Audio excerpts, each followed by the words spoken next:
I've literally every day feels like the same fucking day. I know. That's like 2 weeks. I'm so bored. I feel trapped. Okay. And I don't like that. It's brought me like a new appreciation for my like apartment. Like having a home, you know, and like being grateful for things. I miss getting out. And like going to people's homes and like being around people. For sure. Yeah. Agreed. Yeah. All right. Well, that. All right. Well. Hey there, everybody. Welcome to the Be More podcast. This is Brittany. I'm Maria. And today we're going to discuss, what are we talking about? Food. Just food, yes. Right? Yes. Well, okay. Can I tell you why I texted this to you? I was like, we should talk about food today. Yeah, because again, on brand. We didn't hash this week's podcast out. But it's fine. We're going to figure it out as we go. The good thing is when we normally just have conversations, we literally just talk about what's relevant. Yeah. And go from there. And it's so easy for us to do that, which is cool. Yeah. So I made, I want you to get your mind thinking about things that when I was messaging you, all of the things that I was thinking about were because of this. So I remember growing up, my father used to make like tuna melts and like tuna casserole and stuff. And I would just like at the thought of all of that. Yeah. And like my mother and I would just be like, it was gross. And then the house would smell like fish and it was super weird. And I never really liked fish growing up. Okay. So super fast forward to like me going through like not eating meat, right? And then I really didn't have a choice. I had to start eating fish more. I had to start eating sushi, and then I learned to really love it and how to like make it well.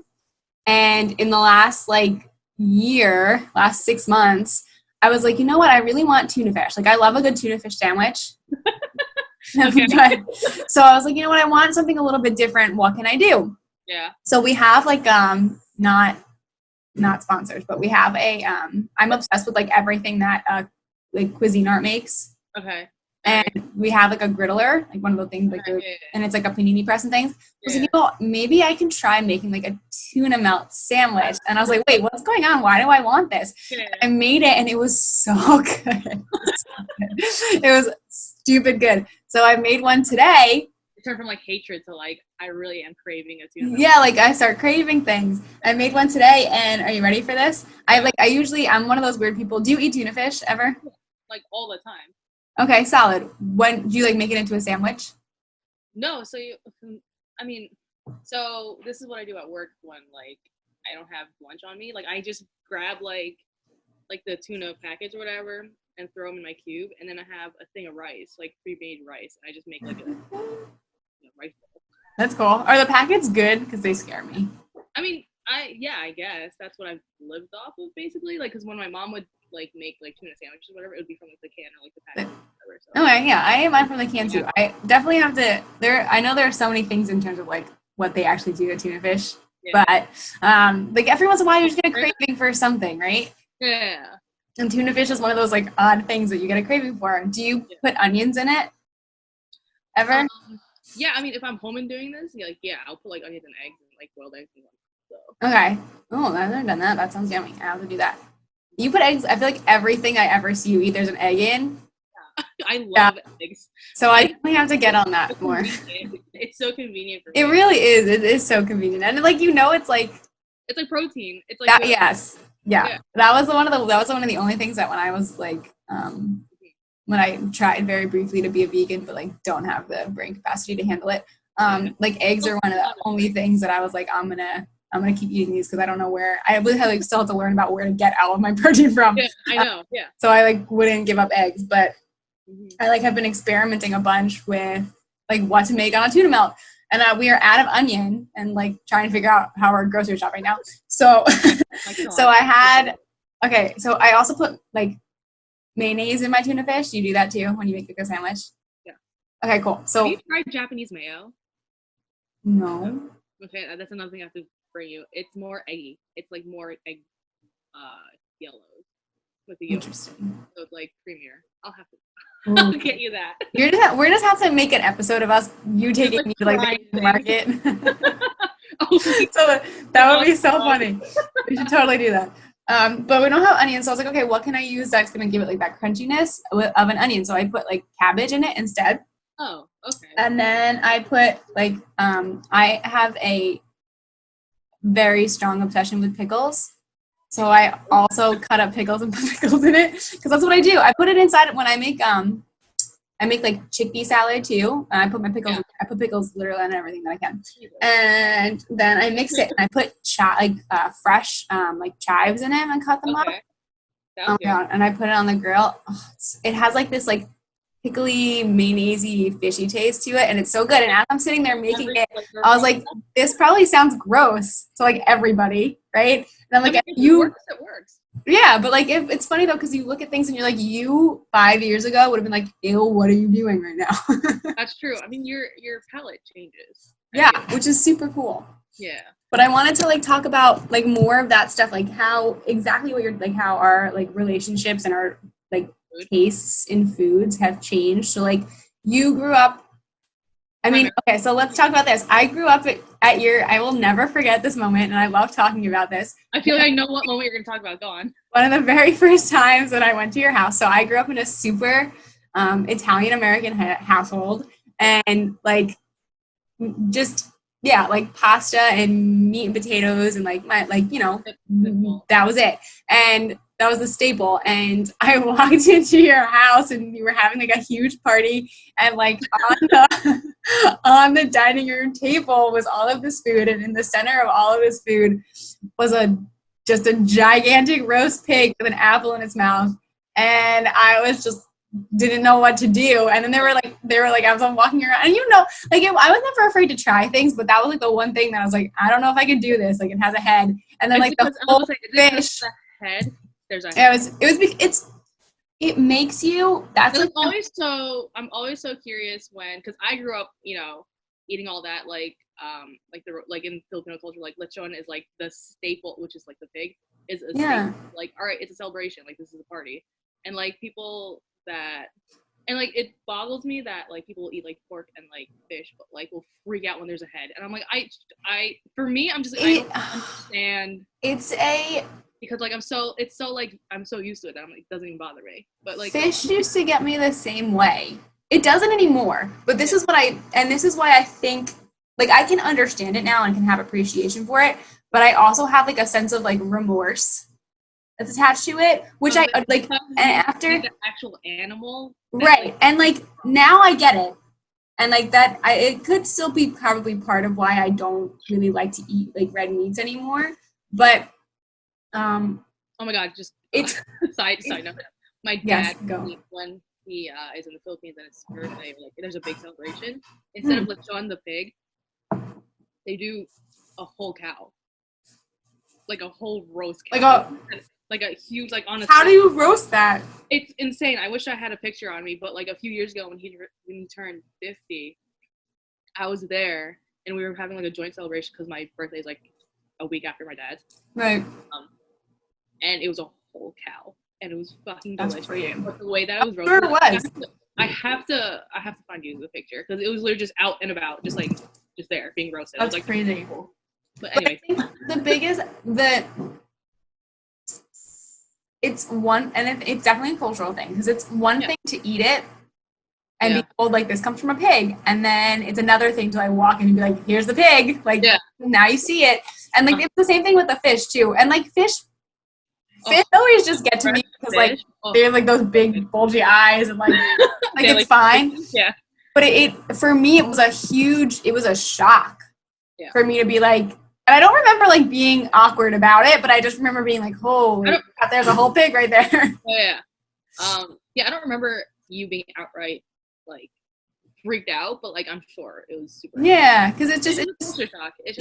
It just changes it, and that I think like with everything with meat and really understanding all of that and being able to see that, like I understand why we eat meat, like, and I get it, but I like part of me just I feel badly for the animal, like for the way that they're treated. Like it'd be different if it was like I went out on a hunt and I killed it myself and like I learned how to do all of it. Like I think I would have like a different perspective on it. Yeah. Which makes me feel bad, but like I remember watching, like I've never like, and it's the same thing with lobsters. Like we eat and like crab. Like I rip up a crab legs. I don't care. But I remember The first time, I remember oh my goodness, I don't know how young I was, like barely a teenager, and we had gone to Virginia with my family. Yeah. My uncle took us crabbing because he was a chef. Oh, okay. Wanted to make fresh crab and like make linguine and clam sauce and everything. And he took us with like all of the cousins with him, and we came back and he made us like clean out the crabs. And because they're like gross crustaceans and like they're like the cockroaches of the sea, literally. We started like taking it apart, and I was like mortified, right? And though I will never forget this, we had like taken all of it apart, and like just on the shell, on the bottom of the shell, it looked like its like heart was still beating. I didn't eat fish for the next couple of years after that. But yeah, like.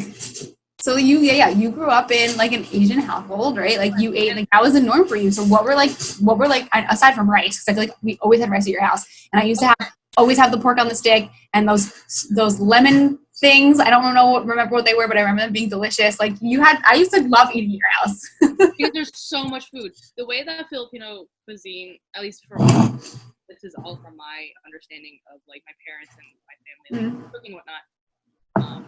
We cook like there's a fucking army in the house. Like, yeah, really. Leftovers for days, and like I'm super grateful because like everything is so like in bulk. Like it's not just like, all right, let's go have dinner, and then that'll be like the dinner for the night. Like no, we'll have food for a week, which is super, I think, economical. Yeah. how we cook, because like back home, like it's a third world country. If you can just cook in bulk and have food like set up for the rest of the week, like that's better. And also rice helps. For sure, there's a saying in the Philippines that like it's not a meal if you don't have rice. Really? Like if you're just eating without rice, that's so funny. Snack, like that's a snack. Like you're not. That's so funny. But even rice, like back home, it's like it's filling. So like you'll so then you'll have more food going on for the rest of the day or the rest of the week. So like and for me, it's always been like Filipino food, like from. I grew up with that. Like American food was just like a thing I ate like in school. But even before that, like even before I started like packing lunch or like buying lunch from school, like whatever, my parents would try and make me like bring, I don't know, just like rice and like whatever, like. But like it would be like because like they came from the Philippines, like that's not weird to them. But like going to school and having that for lunch, they'd be like, what the hell are you eating? And I'm just like, Filipino food. Like, and then that stopped quickly because like whitewashed America, fine, whatever. But I feel like at least one Asian kid, like from each family, has had that. Unfortunately. Yeah. Oh yeah, I'm sure. Yeah, it's always been just Filipino food. Even at work now, I bring Filipino food and they're like, oh, that looks great. I'm like, yeah, that's fucking Filipino food. I don't know what to say. Yeah, it's like a different appreciation, right? But also, to go back while you were talking about like the crabs and stuff with your uncle. Yeah. So in the Philippines, this was years ago, but I still remember it because it freaked me the fuck out. We were at a family friend's like beach place, resort, whatever, and they were having goat that night. Like I don't eat goat. Like I'm not very picky with food, but I don't like goat or anything gamey. It just like specifically goat, and also like I don't know, whatever. But so they're having goat that night, and they had a goat farm like a few like blocks down or whatever. Yeah.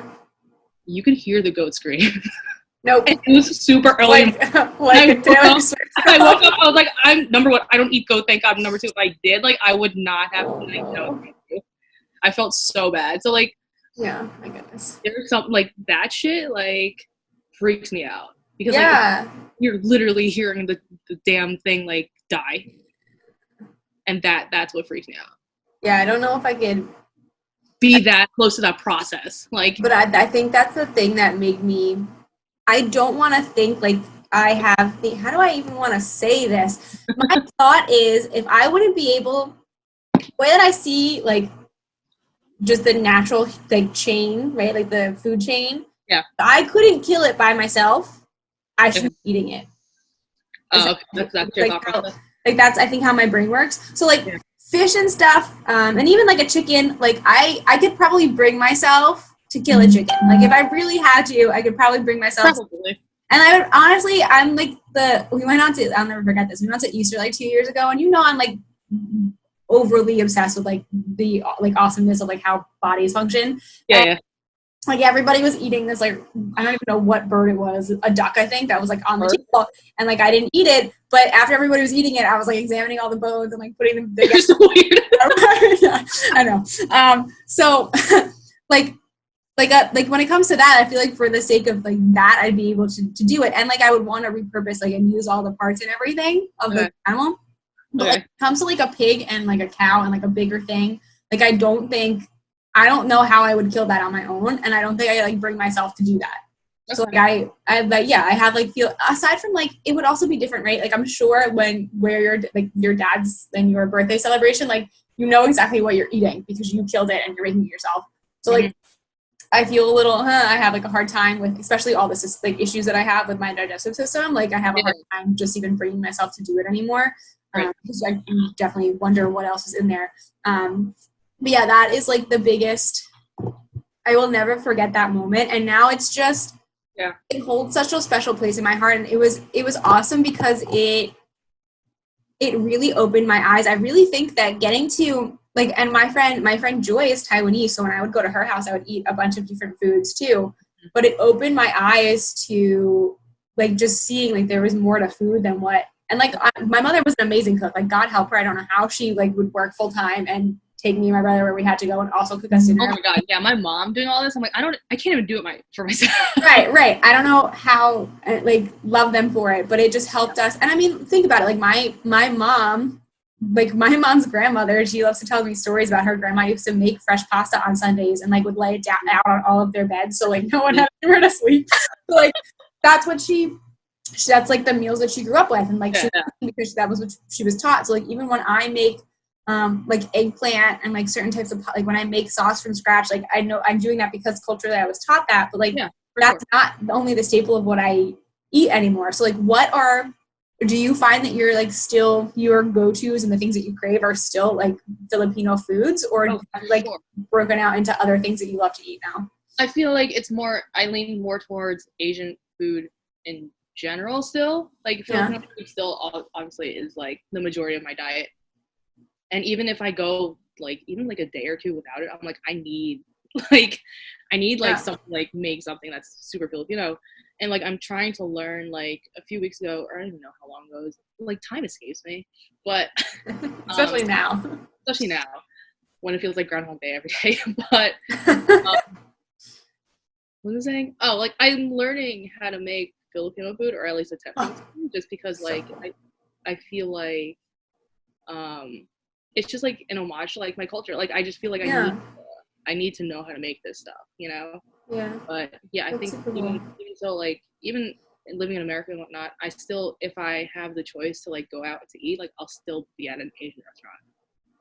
See, that's just like how my palate is. And like I have no qualms going to like an Italian restaurant or like something like European. Like I have no qualms, but like my taste buds are just like craving all the time like Asian food. Which is why we go and eat all of like the awesome Thai food, like, and all the places that you've taken me to eat that I always fall in love with. Oh my God, we have to go to like a Korean restaurant. There's a really good ramen place around here. And once this is all done, obviously. Yeah, I'm so in. I think some of my favorite things to do, and it's not to say like my taste buds have changed so much and I don't know why. So like I never grew up eating hot sauce or anything spicy. Now you strictly just eat spicy food. Like that's like the heart of my existence. I never grew up eating like anything like that. Anything like just it was just really like American, Italian, and like even like I honestly was having a conversation with somebody not too long ago because they were from Russia. And I was talking to they were talking about some of the things that they eat. And I was like, you know what? My father is like Russian. And I was like, I don't know any food like other than like borscht. Like I don't know any like Russian foods. So he was talking to me a little bit about them. And he was saying how like a lot of like the foods in Russia are like stews or soups or things like that. Which I was like, maybe that explains why my dad and I like soup so much. But I don't really know anything. The only like foods that I know that are from like my dad's side are from his like Jewish culture, like how to latkes and like things like that. Which all like are always gonna like I remember when he used to make them and we always used to eat them and like always gonna like cherish all of that, but I don't really know a lot. And like like, and I feel like Italian foods have become so like it's so common. Yeah, it's become like almost American. Like Italian foods, almost like the way that we cook anyway is like considered. It's morphed into Italian American rather than the actual. Right. Italian. Yeah, and like I'm sure there are some like Pizza Gain, and there are a lot of other like Italian, like truly Italian things that like we don't see in Italian American, but it is like there's a really good Italian restaurant around here too that me and my sister and like a few other people like went to like I don't say a couple years ago now, but now I'm like craving that food because it's actually like Italian. Yeah. Go there. Like it's just like because like the majority of the Italian restaurants around here, around like our neighborhoods or whatever, are Italian American. Yeah. And like the true Italian places, honestly, they really have like some type of fish at the heart. Mm-hmm.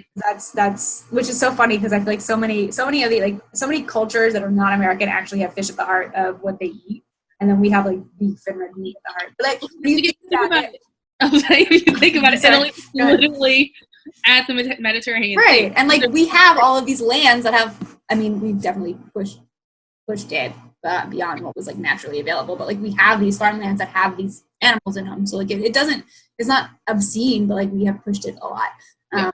But it's interesting because I really don't know where my palate came from, but like it started out as like your like I feel like Italian would be like your foundation. Like and like it's very but Italian American because my father doesn't really eat fish very much.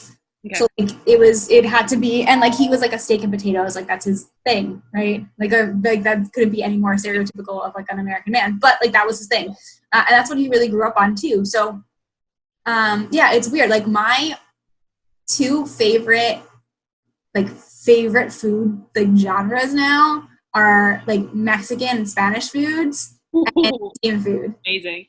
And what food? Indian food. Indian? Oh my god, dude.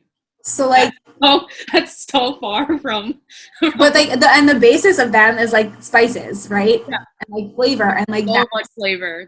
That's what I go for now, and that's what I crave. So like we've started and like there are some other like vegetable based. I don't really think they're technically, I don't know if they're American or whatever. Like there are some nights that Dan and I are just like, okay, we need to get like halal. We need to go find a halal spot to get halal from. Yes. Or we'll want to go to get Indian food, and like we have like people that we work with who are Indian who like, oh my god, when they feed us, I had this like amazing. I can't even explain like some of the things that I've eaten are and they're like based in vegetables, right? Like both of those like genres are really based in veggies and spices, and like it's just stinking good. Like I have to learn how to make it. Really, but, like. So many flavors, like a spice, and it's just like amazing. But also because your digestive system has changed so much too, like that is the type of food that you can have. Like it's not heavily involved with like meat and like red meat. Yeah, that's very true. But that's what I go for because I don't want like I've really learned. I have so much like love for food, like 100% a foodie. And I don't get to eat, like, I don't eat meals a lot. You know what I mean? Because, like, I'm always so busy, and, like, I end up finding myself having a lot more snacks than anything. So when I actually have a meal, like, it better, like, I want to have an experience when I eat. Experience? You're such a foodie. I know, I really am. Like, I want to have an experience when I eat. And there are, like, do you have anything that you have on your, like, I will not eat that list? I will not eat? Yeah, is there something that you're like, nope, I'm not eating that? I don't think I have. Like, I'll try it. Like, I'll try it once. Like I said, like before, like I don't like goat. It's because I've tried it, but I won't like not retry it again. Okay. I don't think I really can't think of anything that I wouldn't at least try. Okay, that's solid. And also, I feel like that came from my parents being like, "That's good. You should be grateful for whatever food you have in front of you." Oh yeah. But of course, unless you're allergic, then obviously don't eat. Well, yeah, that's like a whole other level. But I feel like because my parents have like because they grew up poor, like not gonna lie, right. So whatever, because my mom would always used to tell me stories about like growing up, like they didn't have money basically. Yeah. And sometimes like she would eat just plain rice. And it's so weird to think about this, but it was like plain rice and like coffee. And like the coffee and the rice, because like that would give it some flavor, because like they had no money. And I'm like, Mom, that's crazy. So like stories like that, I'm like, all right, I'm super grateful that we do have food on, like, you know, in front of us. Yeah. Like, whatever you put in front of me, I'll eat it, but like maybe I won't like it, but I'll try it at least. So Yeah. I think that was the mentality that we grew up with in this house, at least, that like That's a good whatever way to be. we do, like you should probably eat it, at least try it, and if you don't like it, then give it to whoever else is next to you. Yeah, right. Like, it's like, here you go. I don't want it. Can you're so much more reasonable than I am, because I have like I've heard, and I feel like it's just because I've heard so many stories about like really obscure things that people have eaten, and I'm like, ooh, I don't know, like even bugs. Like my grandpa on my dad's side, like my dad said, we should just eat a bug, like off of like whatever. Okay, so I really wouldn't be opposed to it. I wouldn't. I mean, like I didn't know if it. I didn't see the legs like that. Because like you like so I went into my like. Then here's the reason why. So like, it depends on your association with the thing already, right? Yeah. Yeah. So like how all I'm gonna think is like legs, and like if it was, I mean, mind you, we probably already eat like so many bugs already because of what's like in peanut butter and what's in canned foods and like stuff like that just gets in there. It's fine. It's protein, whatever, and it's probably honestly. It's for us to eat that, like actual bugs, than it is for us to eat a lot of the crap that we eat. But I can't. You can't fathom. And not like, be in the form of a bug if you want me to eat it. Like, I can't do that. Yeah. I wouldn't be able to do that. But like, there are like snails and escargot. Again, it's a. I've had snails. They're pretty good. I'm not gonna lie. I honestly think that it's probably because, like, my uncle kind of scarred me with escargot when I was little. I feel like the majority of our food pickiness or whatever is from like prior, like. Oh yeah, it's all those like experiences and associations. Like people saying things and then. Yeah. Yeah. I've definitely much more. I am so very grateful to be as like open as I am to being like willing to try different types of foods. Because it's just, I would be so bored. And it's like, I don't think I would even, you don't even know what you're missing out on, right? When it comes to food. And like, you might like it, but you won't until you try it. Like that's And it's funny that you brought up, like a habit that you like, your willingness to eat anything is kind of like a habit that you've learned. Yeah. So like mine, whether it be a good thing or a bad thing, and you can probably talk to this too, is that I can't leave food on my plate. Oh, no. And if I do, I need to find someone else to eat it for. Yeah. And I feel like that was really developed because my parents always used to say, like, you have to eat everything, right? Like, be grateful for the fact that you have food. And, like, that is just so ingrained in my head. To the point that, like, sometimes where it's bad, where I, like, will not stop eating even if I'm full. It develops a weird relationship with food. Yeah, and it's like something you have to become aware of. Like I've really had to become aware of, and like starting like better portioning control and things like that. But yeah, I don't. And it's interesting too how I can't leave like no food left behind. It's like kind of like a shirt that I need. And no, like mine. Just it's funny, the biggest thing, another like huge thing that I just never could really comprehend is like where I was so picky when I was little, like like I was super picky, like most kids like can be like that. But then I literally like I have a problem with like glutton, like the way that I eat. Like you've seen me eat, like I definitely me and food, like I love it, but I probably don't have the healthiest relationship with food. Scarf it down, yeah, like I literally eat everything in sight. Or sometimes you don't. Like it's very it depends on the day too, I feel like. That's very true. I don't know, but go on, sorry. No, you're right, but it is, it's like, and I think that with food, the hardest thing that I had to really learn was understanding that you eat for like nutritional value and what you should be doing to like what your diet should consist of versus like just eating because it tastes good. Also food in the American culture is super social anyway. Yeah. Like the majority of the time, like, oh, you want to hang out? Let's go get food. Like there's a social value to also eating, and it's very, in the Philippines it's very familial, like, everyone has to eat at the same time. Everyone sit at the dining room table. Everyone like go all this stuff. So it's like very familiar and very cultural. But in America, it's like, all right, let's go eat. Like you might not be hungry, but like someone wants to go hang out and eat. Like, all right, I'm gonna go eat. Yeah. So it becomes very like, I don't know, unhealthy, toxic, or whatever. Yeah. Yeah, I can definitely see that. Let me ask you this question. Yeah. What is something that you really, really super like? So like mine's like my weird tuna fish melt. Like what's something that you really, really like that might be like against popular opinion of food? Against popular, I feel like Filipino food is just against popular opinion. Like shit. Well, I mean, okay, so I don't know. Like I'm weird. Okay, so like I'm that weird person that like drinks the pickle juice out of the jar. That's weird. Right. Not that because I don't like pickles. Like I don't like. It's weird because like I don't like pickles. Oh, but still, okay, still. So I know some people who like pickles and are like, why do you do that? And I'm like, it's for and it's good for your muscles. Is it? Is it really? Pickle juice is good for muscles? Well, as like instead of having like a post-workout, because of the sodium content, which is essentially what you drink when you're using like a post-workout to help flush your system. Interesting.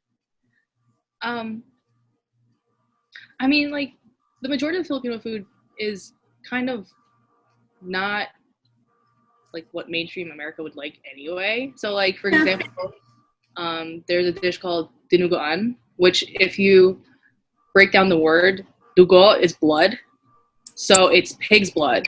It's a stew and it's black. It's like black and it's pig's blood that's boiled down with vinegar and I think it's just vinegar actually. There's no like soy sauce or whatever, but it's like pig's blood stew with like the traditional dinuguan would be like intestines and like the innards basically of a pig and like the liver and whatnot. But because if you get it at an American, like a Filipino restaurant here in America, it's like just like beef and like pork and whatnot, but maybe liver, but nothing intestines. But like that shit is fucking good. In the Philippines, there's so much flavor. There's so much flavor. Delicious. But in the Philippines, if you're younger, your parents usually say that, oh, it's like chocolate. It's just like, it's dark. That's why it's so dark. Yeah. So that's how kids like kind of like grew up knowing it. It's like chocolate stew, but it's fucking pig's blood. So like that is fucking delicious. But like if I told anyone that it was blood, forget it. Yeah. So like there's that, but also like there's why is that so like when you eat a burger or you eat steak and the blood runs out? Blood. That's literally, but that's even more blood than like what the stew is because it's boiled down and cooked down. But like the blood that's like a fucking medium rare steak is legit blood. Right. Yeah. But so even like it's culture. It's like, all right, that's weird. That's literally all blood. But like, okay, you're eating a steak like, and it has blood in it. Right. It's no different. Not any different. I feel like I'm just gonna like say another like I'm just gonna say like Filipino dishes. So like there's another stew. I'm learning. I like it. There's another stew. My mom makes this all the time during parties. So you've probably seen it, but I don't know if you've eaten it. But it's oxtail stew. Okay. With like vegetables in it. Like it's usually just like string beans, like bok choy, whatever. Eggplants. But the stew base itself is peanut butter with like a few other spices, and that shit is delicious. But like when you say peanut butter, like you can already taste it, like right, like in your head. Yeah. And like it's legit that, like it's that watered down with a few other spices, and like people are like, holy shit, like peanut butter and rice and like oxtail. I mean, it's fucking the things that I've learned, like that amazing, like we had like an Indian. It's not like a trail mix, but like an Indian mix, like a salad mix. It had like peanuts in it and it was spicy, and it's like the things that peanuts go well with are so beyond what like Americans understand, like the flavors that and like the vegetable and like it was just so like spicy, and it tastes like peanuts, and it was so just like like every time that's why I think that's what I like about food, is that every time I eat something, I'm like, wow, I never would have thought that this is so good, and I never would have put these. It's very, because I feel like, not to be super like, American food is so bland. It is. It's extremely bland. It's boring as fuck. It's boring as fuck. Like, I'm not trying to like, all right, fast food though is a different story. American fast food is a different story for some reason. So that was what I wanted to ask you next. What is your like my go-to fast food restaurants? I have to eat them. Yeah. Let me think. Well, so I'm more I probably would go for Wendy's and Taco Bell. Also because it's very convenient because there's a Wendy's and Taco Bell right next to each other in this town.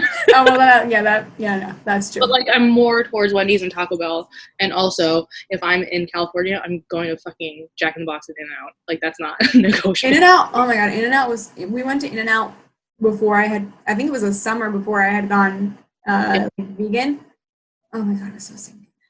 It's so good. But I'll say Shake Shack though is better than In-N-Out. I've never been to a Shake Shack before. I always hear such there's one opening super close to us. Oh, I also forgot about Chick-fil-A. That's like my top. I have opinions about fast food restaurants. There's so many things happen in that moment. No, okay. Chick-fil-A for sure. Wendy's and Taco Bell. And then if there's a Shake Shack around here, forget it. It's like Chick-fil-A and then Shake Shack. What at Chick-fil-A is like makes you like it so much? I think their waffle fries and their cheese sauce. And their spicy chicken fucking sandwich is pretty good. Though I did not have the spicy chicken sandwich at Popeyes yet because the whole craze. Do you remember that craze? What craze? Everyone was doing a chicken sandwich? Like, yeah, everyone's doing the chicken sandwich, and the Popeyes had, like, it sold out for weeks. Like, oh, really? Yeah, and they limited their, like, supply to, like, one per customer. It's just fucking crazy. With hysteria over a chicken sandwich. That's amazing. I didn't know that. I mean, I feel like fast food, it's just a comfort thing for me. Yeah. Like, if I don't feel like cooking, or if I don't feel like eating whatever's at home or whatever, like, I know I can eat it tomorrow, and, like, I'll just go out and grab something quick and comforting. Yeah. Well, it's all, like, food, it definitely is, it depends on, like, your mood, too. Like, oh, totally. Totally. And there is always a mood time for Taco Bell. Oh, for sure. Taco Bell is mine. Taco Bell is mine. Taco Bell, man. Did you hear that Taco Bell is like one of the better fast food restaurants, like nutrition wise anyway? I'm not surprised. Yeah. But like when I say that and you think of they like, also like have a lot more options for like vegetarian and like different like that's one of the biggest reasons why I was able to stick with them for so long is because I get I mean, salt and sodium are probably equal for every single one of them, but at least they have that, you know? Yeah. But I was gonna ask, is Chipotle fast food or is that like casual fast, whatever the fuck it's called? Chipotle is also up there. So I don't like. Do you lump that with? In my mind, this is how I deem something fast food.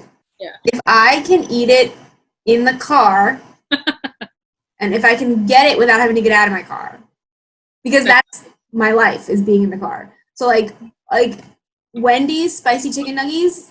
Ooh. All about it. Ooh. I feel like you have different ones for like different places and different things. And like Burger King's French fries are my favorite French fries. Chicken fries, Burger King, whatever those things are good. So yeah, that's what I deem fast food. So like anywhere that has like an eat in, I consider it like I don't know what I would term it, but like probably like what you said, like a casual dining, maybe. Yeah. Whatever the hell it's called. But yeah, Chipotle is delicious. Chipotle is delicious. We also do not sponsor any of these restaurants. I freaking wish they sponsored us. Can you imagine? Taco Bell, if you'd like to sponsor us, we will shoot our podcast right from a local Taco Bell. I will sit there and eat Taco Bell every time we do this. And you know what's funny? So I don't drink soda. I think you know this. Me either. We share in that. I don't. It hurts. Do you know my soda story? Why I don't drink soda? No. My mother was smart in her part, I guess.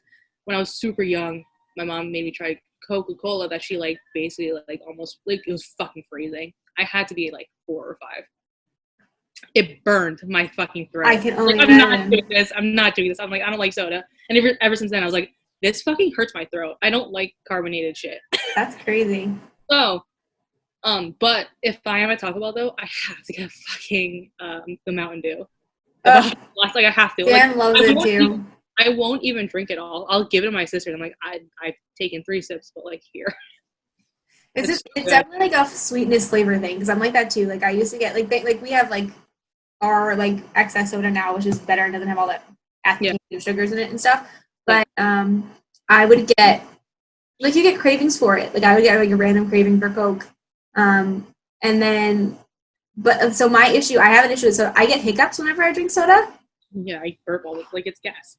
Yeah, but like instantly, like I take a sip of it and I get a hiccup. Like it's really, really weird, and like they're painful. So like I can't drink that much soda anymore either. I don't necessarily get that with what we have, but like things like Coke and Sprite, I don't know if it's like because of the chemicals in it or if it's like because of the sugar content. I don't know, but it like makes me get this really like this hiccup that gets like stuck in my throat and it's so painful.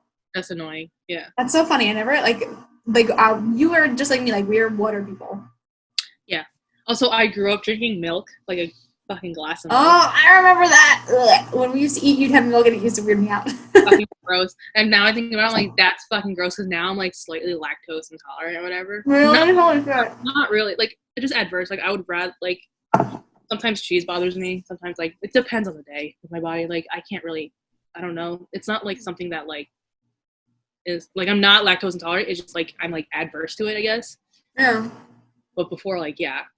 Fucking gross. Like, a whole glass of milk. Like, I was one of those people. Dude, I remember that. But like, your bones are great. I'm like, yeah, but I hate even thinking about the fact that you made me do that. And it just, ugh. But yeah. No, I don't do milk anymore. I drink oat milk. Like, that's good. I do almonds. Oh, good. Oh my God. That's what I have in my stomach. I would rather drink oat milk. Yeah. Even like my creamers for like coffee or whatever is all non-dairy now. Well, that's good though. Whatever works. Honestly, that's what. So when I started to learn about what was going on with like my sinus infections and what would make my like aggravate my stomach, like milk was a huge thing because like your body really turns, like your head turns a lot of excess like dairy into like mucus. Like it's gonna like because your body's gonna see it, like especially for me with my allergies and everything, your body sees it as a foreign substance once you're not taking it in for nutritional value, right? Like if you're in excess of it, and then your body's gonna try to fight it off, and for me it would turn to like mucus, and then I would get like a ton of sinus infections. Yeah. Okay. So like I really had to, and it would aggravate my stomach, and like it would give me like almost like IBS, but not really. It would just swell my stomach up, and then I would my stomach feel weird. But I cannot. It's really interesting. I wish like I would have learned this earlier, but like my body does not process like animal product very well. Did that develop? Yeah, because I never used to have an issue. I never had, like, I used to eat, like, cheeseburgers were my thing, man. Like, I never used to have an issue. But as I started to get older, I don't really know what your body just doesn't break it down as, you know, like, compared to when we were kids. Because even when I, like, eat, like, a lot of, like, red meat or just, like, meat in general, like, an excess amount, and that's the majority of Filipino food anyways, like, meat. Right. Sometimes I'll just get super nauseous. I'm like, all right, like I ate way too much. Like that's gross. Number one, and number two, like it's definitely my body not being able to process all that meat anymore. Yeah, well, I really think the pivotal point for everything related to my stomach. I didn't really have many issues when we were in high school, but neither of us did. Yeah, but I think the pivotal point for me was going away to school. Yeah. Eating terrible things, right? Okay. Like all the stuff that I ate, like being on meal plan. That doesn't help. Like the college diet and the convenience of meal plans and just like fast food around us, did not help. Especially because like, where did I live? Yeah. My first year at school, I couldn't remember where I lived. Like when you're in a dorm, you don't have the ability to cook for yourself. No. Like you don't have a stove. Like you just don't. So you didn't have a choice. And I got, like my freshman year, I always had issues with my stomach and like I always had issues with my immune system, but I never really understood any of it to know what was like, what to do. It all came to a peak. Yeah. It all came to a peak and I ended up like in the hospital my freshman year with like a stomach virus, like to the point where like I had no control and I was like passing out. Like it was just really bad. Yeah. And like that was a pivotal point for I think my whole system. Just be like, you really have to change what you're eating because like we cannot handle everything that you've been putting into your system. And like then after that, like I didn't really change too much in terms of like not eating meat anymore for a while. And then when I started to I would get like the like stomach pains and like someone stabbing me and like a lot of like just stomach swelling that I couldn't understand and just feel really uncomfortable. And I would get sick all the freaking time. Like I was always sick. Yeah. Always friggin' sick. And like, you're in college because you're a performing arts student. Like that's not. Yeah, I was always sick. Yeah. Like I always had a sinus infection. I always had a stomach issue. Like there was always something. I was always freaking sick. I don't know how I survived. But I never really realized until, honestly, until I got out of school. And I was like, okay, well, I got to my last straw, like to the point of where like Dan and I would go out to eat and I would come home and for hours I'd be laying on the floor in pain and like nothing could get it. Cause I would have like my intestines were always so inflamed. And then they eat meat or something that I couldn't break down, and it would literally create a blockage in my stomach. And I would have to go to, I had so many times where I have to go to the doctor and have to get something to like help my body process stuff. Just because I wasn't eating and like taking the supplemental things that I needed to support myself. That you weren't listening to your body. Yeah, and I didn't know, that was the thing, like no one taught me how to, right? I didn't understand. Like we learned very basic things in biology. Yeah. But like no one really taught me to understand, like I had taken a nutrition course in college, like along with like the psychology classes that I was taking. And that was the first thing that made me realize like, oh wait, I'm not eating for the right purposes. So it was just like, you have to like retrain your relationship with food.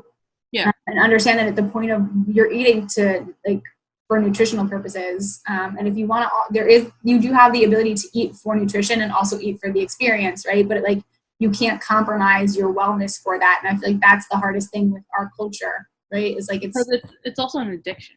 Like you're addicted to food, especially if it's like, because for American food, it's high sugar, high sodium, high, like everything that's very addictive. So which is why you get cravings for Taco Bell in the morning. Say that again? Which is why I said you, but I mean me, get cravings for Taco Bell at 2 a.m. But like it's with any addiction, like even like caffeine, like if I have to wean off of coffee for a few days because like I know I've had so much caffeine, like now I'm weaning off of it because it's not busies anymore, so like I get random headaches. But it's like you have to train not even your body, your brain to be like, no, you can't eat that much. Like you can eat, but not that much to the point where you're like not listening to your body and it becomes a problem. It's that period. It really is like a periodization game with your brain where you develop the habit, right? Yeah. So like for me, and you're totally right. Like that, no wonder why addiction is such a big, like we don't look at like the heart of the culture, how our culture like really pushes addiction to be a thing that people have to struggle with. But like you're right with everything you said about what is in the food that we get is most easily accessible to us. But when I chose to stop eating meat, like it was a huge like adjustment, especially because I like cheese. So I like stopped eating cheese and I love cheese. So like it was really hard in the beginning. Yeah. And I had to like intentionally tell myself like, oh, I want to eat this, but you can't. I was like, you can't have this. You can't have this. So like I really had to like develop the habit of just saying you like focus on things that you can eat and like go for those. And like that's the mental shift that people have to tell themselves, as opposed to like, no, you can't have this, but instead say, oh, I can have this though. Like I'll have this instead of this, as opposed to saying you can't, because that's just like, because then it's just really it's just like you're just diminishing, right? Like your ego. Honestly, that's what it comes down to. It's not good for your self-esteem, I guess, because like you're saying no, which is a negative thing. As opposed to being like, oh, I'll have this. Like that's a positive thing. Like it's just you have to. That is the hardest, and like that's the hardest part of that transition. And like being able to, I learned a lot about like why I ate what I ate, right? So like I had to find a substitute for eating cheeseburgers because I love a good burger, right? And veggie burgers are. Okay, never mind. Because a lot of places that make veggie burgers are just like peas and carrots and like and they're not very. Black bean burgers are so good. Black bean burgers are banging. So thank goodness for like them becoming really mainstream. But like finding an alternative and realizing like, and even with when I do eat chicken now, but there was a long period of time when I was trying to like figure out what exactly was causing my issues. I didn't eat chicken. So I would feel like I was suffering whenever like someone would eat a hot wing around me because like I loved hot wings. Yeah. I had to really say to myself, oh, what can I have? And I realized this is how I learned like what I loved flavor, not what I was eating. So like I would have a black bean burger and it would be more like enjoyable to eat because like it didn't have that like meat taste. I didn't have to worry about my stomach, but I still had all the flavor. So it was like the toppings that mattered. And then I would make myself like buffalo cauliflower. Ooh, that sounds so fried, good. Like any like a fried veggie and literally just put hot sauce on it. And I was like, this is 10 times like as delicious. So like, it wasn't for sure. Like I learned a lot about like why I ate what I ate. And then it was just changing my mind to that. And I've had such a better relationship with food and with myself since I've gone through that, because like you learn about yourself and like you're actually showing up and like taking care of yourself, right? And like that's going to develop a better relationship with you. Yeah. So yeah, food, it's so funny the way that we talk about it. But at the heart of it, like it really does become this like very personal, like explorational. It's a personal connection. Yeah, which is why, oh my God, all the times, I can't tell you all the criticism, like all the criticism that I got for what I ate and how much of that and how much of that I didn't, and like just, Really? Like when you shifted your diet? I would get criticized all the time. Really? Yep. But like, I'm saying food is a personal experience. So then why are other people judging other people's personal experience? And again, it's a human thing. Like you're and it's like a you don't know how to, right? If I tell somebody that I don't eat meat, that I don't eat, like I don't eat steak, and like their cultural connection, like their whole family experiences are eating steak, they're gonna feel some type of way about it. But, like, and you have the right to that. Like, I'm not eating it because I'm trying to offend you. I'm not eating it because I'm trying not to offend my stomach. Right, and I feel like people don't get that second part. Like they just hear that you don't like their whatever. And it becomes a whole other argument when you're like, when animal activists are like, you're killing an animal, and like that's a little like that. Like it's not that I don't disagree with it, because like I said, like what my views on it were, but at the same time it's like, what he's like, you're not gonna, that system is so strong in America, like just leave them alone, like let them get educated on what it looks like. But like until somebody offers like a costly, like a not costly alternative, until the system is fixed, like you don't have the right to judge somebody because it's not their fault. Okay. So it's like it's very complicated. As a consumer of meat products, it's not my fault. Like I feel like they should be attacking whatever. That's our last episode. Like that's going after the systems, right? Right. Was that it? I think that's the majority of what we want to talk about. That was good. Yeah. Talk about food. Very more or less lighthearted compared to prior. Yeah. Definitely needed that. All right. Well, thank you guys for joining us on this episode of Be More. Hopefully it made you hungry and it gave you some ideas on things that you about to eat after try to eat. That's fine. I'm going to go make another snack once we're done. So it's perfect. But we will see you guys on the next episode. And make sure you listen to us on SoundCloud, watch us on YouTube, and follow us on social media. And we will talk to you guys soon. Okay, bye. Okay, bye.